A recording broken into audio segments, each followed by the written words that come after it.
Hello, welcome to APES topic 4.2, soil composition and properties. So, soil is full of life. It's often said that a handful of soil has more living organisms than there are people on planet Earth.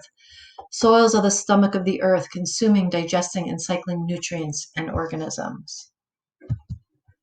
So, what exactly is soil?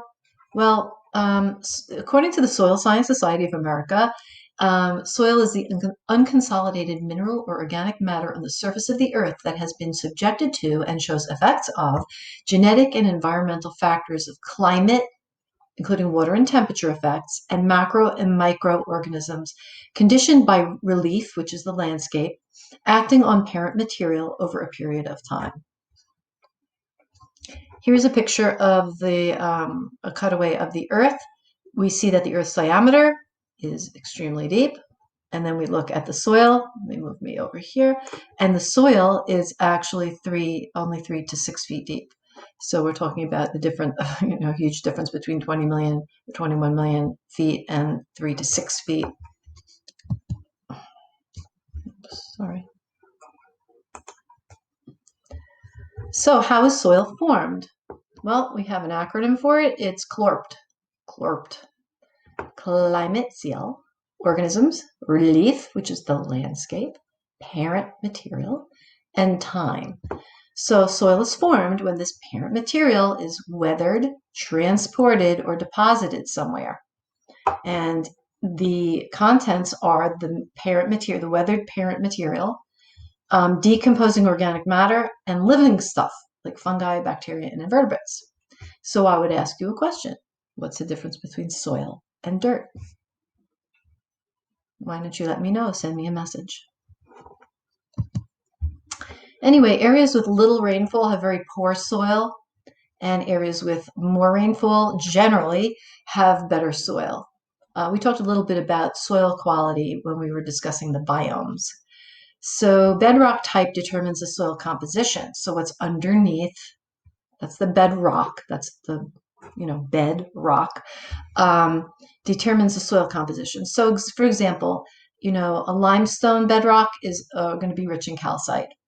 The vegetation that grows from the soil and a gentle slope keeps the soil in place. That's very important for runoff and growing things.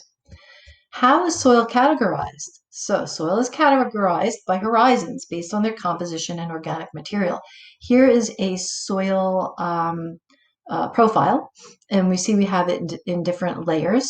You can actually find on the internet, they have plenty of images of actual ones, but I just love how clear this was, so that's why I used it. But we have the O horizon, which is the top 2 inches of soil. Then we have the A horizon, which is the topsoil. And that's the top layer. And this is where the organic material has been decomposed and it's really, really rich.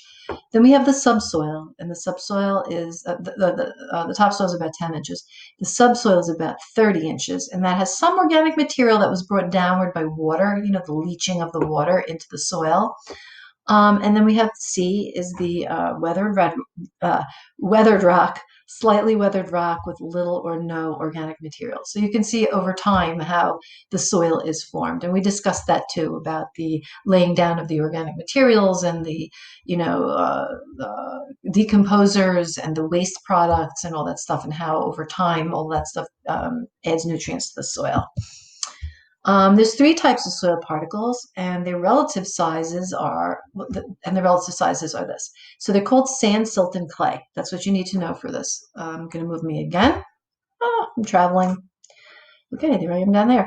So, so we have sand, silt, and clay, and this is the sizes of them. So sand, the size of a grain of sand is 2.0 to 0.05 millimeters, and we have silt, which is 0.05 to 0.002 millimeters, and then we have clay, which is less than 0.002 millimeters.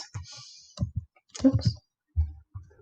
Larger particle sizes allow water to pass through, like sand.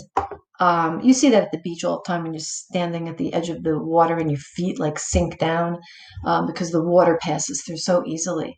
And smaller particle sizes don't allow the water to pass through like clay. So if we have